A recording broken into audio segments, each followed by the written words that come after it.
radialista, hombre acostumbrado a escuchar, ¿qué piensas sobre la escucha de la música popular? La canción popular yo creo que articula la singularidad con lo universal. Es lo más propio de un pueblo, pero lo más universal, porque a la vez que encarna lo más sensible, lo más autóctono, lo más singular de cada grupo humano, trasciende hacia las problemáticas universales. Vos fíjate que hay dos movimientos en la canción popular. Uno es el movimiento donde uno necesita expresar un montón de afectos, de sentimientos, de goces que lo habitan y que habitan a toda una comunidad, y en la canción se hace lazo, se articula todo eso. Y además, al transmitir lo profundo a través de la canción popular, se reúne la gente en torno a problemáticas comunes, en torno a vivencias comunes, y se trasciende el individualismo, el egoísmo, el patetismo de lo privado para acceder a lo sublime de lo universal, ¿no? A mí me importa mucho eso de la canción popular que vos decís, porque las letras son muy, en cierto modo, originales y repetitivas. Tienen una invariancia y una novedad. Sí. La novedad es que son estilísticamente renovadas, las letras, las músicas, las canciones, pero a la vez la invariancia es que tramitan las estructuras más profundas del psiquismo humano. Por ejemplo, la configuración familiar, los amores perdidos, las utopías de los goces, los deseos erráticos, lo van tramitando, lo van hablando, los amores imposibles, el abandono. Vos fíjate que hay muchas similitudes, por ejemplo, entre el tango en Argentina y la canción popular, digamos, de Perú o de México, o el bolero. Si uno hace una lectura estructural de toda la canción popular latinoamericana, uno va a ver que con diferencias estilísticas hay una recurrencia temática notable. Eso que acabamos de decir, ¿no? El abandono, el amor imposible, la melancolía de lo perdido, la búsqueda de las utopías no realizadas. Y eso es muy rico para unir a los seres humanos. Claro, porque además trabajan sobre la pérdida. Exacto. Yo creo que no hay arte que no trabaje sobre la pérdida. El arte es una forma de elaborar y de simbolizar lo perdido, que da testimonio de lo perdido a la vez que lo recupera en su propio decir. Claro. Por eso me parece interesante lo que vos muchas veces has insistido, en que hay una recurrencia temática, una repetición, porque nunca se termina de decir lo perdido, y se lo busca una y otra vez. La novedad está en la repetición. La novedad está en una repetición con diferencia. Sí, sí. Los estribillos, la música, el tono, los ritmos. ¿Qué hay con la voz? Mira, es muy interesante, me estás conduciendo justamente a eso, ¿no? Más allá del contenido, digamos, temático, que tiene que ver con lo edípico, con la trascendencia de los amores y las imposibilidades, hay algo muy notable en la música que es la sonoridad, los ritmos, las pulsaciones, las escanciones, que tienen que ver más con el cuerpo pulsional, que tienen que ver más bien con la voz como objeto, no con el contenido de lo que se dice, sino con las vibraciones del cuerpo que se expresa a través de la vibración de la voz. Y eso es muy primario del ser humano, muy visceral. Entonces, adentro y a la vez afuera. Claro, es a la vez lo más propio del cuerpo, la voz, que es lo más propio de cada uno, pero la voz en su tonalidad, en su tinte particular, en sus escanciones, en sus modulaciones, que hacen tan singular, ¿no? Y eso tiene una gama muy grande, porque puede ir desde el arrullo, tan suave, algo que calma tanto, hasta el mandato, el grito. Bueno, es cierto, porque vos fijás, claro, tal cual, porque por empezar la voz y las canciones son de cuna en el origen del niño. Entonces son contención, arrullo, mimos, son ruidos, asonancias que contienen al bebé y que tienen que ver con la ritmicidad de lo corporal, hasta llegar a la voz superyoica de los mandatos marciales y de las canciones imperativas, épicas. Entonces tenemos una gama muy enorme, pero todos responden a la estructura del humano, que tiene que ver con la pulsión y con lo social y con los mandatos.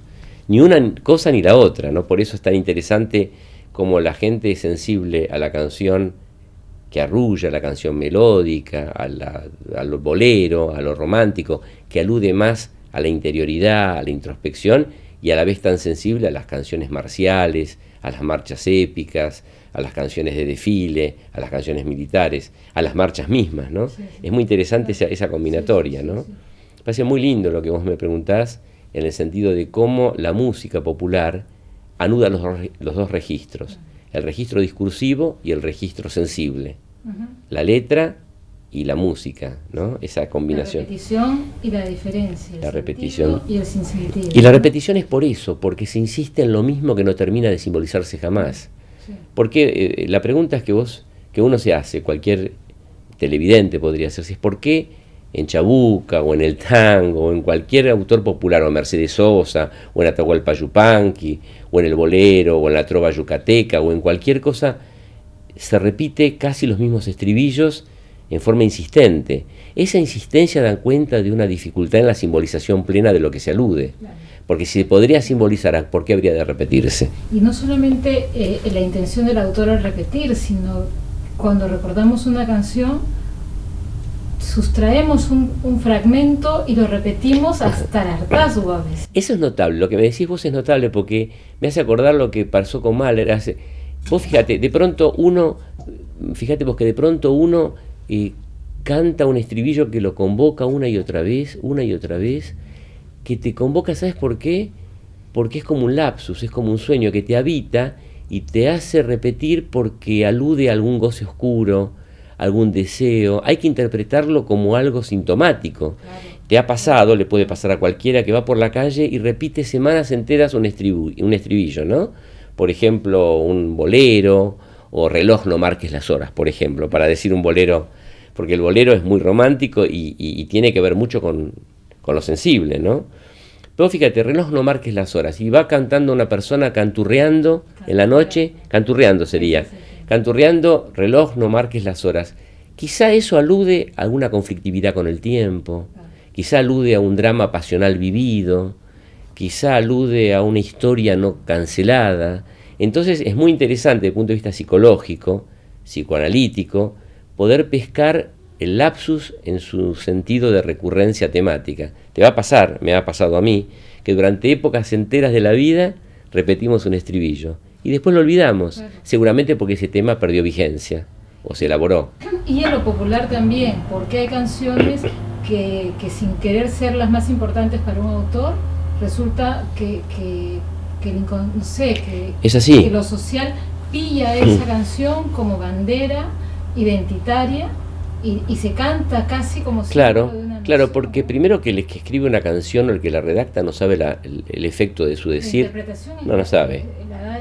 Claro, pero vos fijate, no hay un fenómeno notable. Suponete un cantor folclórico muy importante, un compositor, Atahualpa Yupanqui, escribe una canción, por ejemplo, que dice las penas son nuestras, las vaquitas son ajenas, ¿no? Es una canción, una melodía folclórica del norte, del noroeste argentino.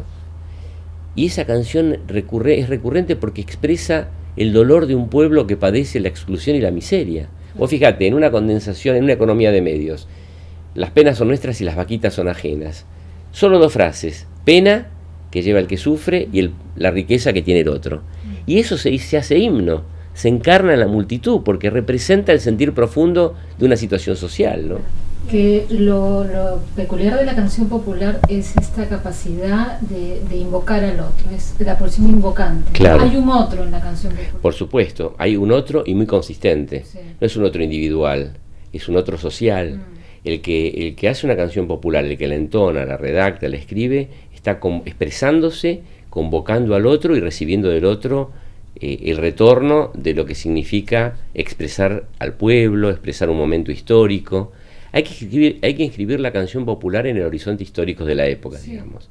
La canción popular expresa los momentos sociohistóricos, económicos, sociales, políticos y además los momentos libidinales de una sociedad. Por ejemplo, en Chabuca Grande, La Flor de la Canela está expresando un momento poético romántico, quizá en contraste con el rock o con otros movimientos que expresan más la liberación sexual o la violencia erótica. Entonces la canción popular tiene esa incidencia de lo social. Y la revolución, y los ideales. Tal cual, tal cual. Yo creo que hay dos temas interesantes en la canción popular que vos me venís marcando.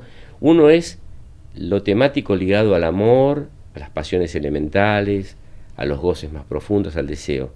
Y tiene que ver con el bolero, con los amores perdidos. En el tango, por ejemplo, todo el tiempo se habla de la mujer que lo abandonó, Es una especie de tristeza triste, ¿viste? Re triste, que se canta y que se alude a la mujer que te deja y al imposible del amor. Y por otro lado, la otra corriente, digamos, la otra vertiente, la otra inflexión, está más ligada a lo épico, a lo social, a la revolución, al entusiasmo, a los cambios sociales. Son las dos. Y a la canción como aquella que puede encender una chispa, ¿no? Y bueno, porque al expresar en lo más profundo y lo más visceral, resuena en lo profundo del otro. Y al resonar lo convoca. Y en masa. Es como diría un psicoanalista, cuando golpea en lo profundo del ser del otro, del objeto más profundo que uno alberga, y eso es lo que da cuenta de la verdad de una canción, de la belleza de una canción, hay resonancias. Eso es la belleza de una Chabuca Granda o de los grandes, o de Biglietti, o de Drexler, los cantautores, ¿no? O de Serrat, o de Sabina.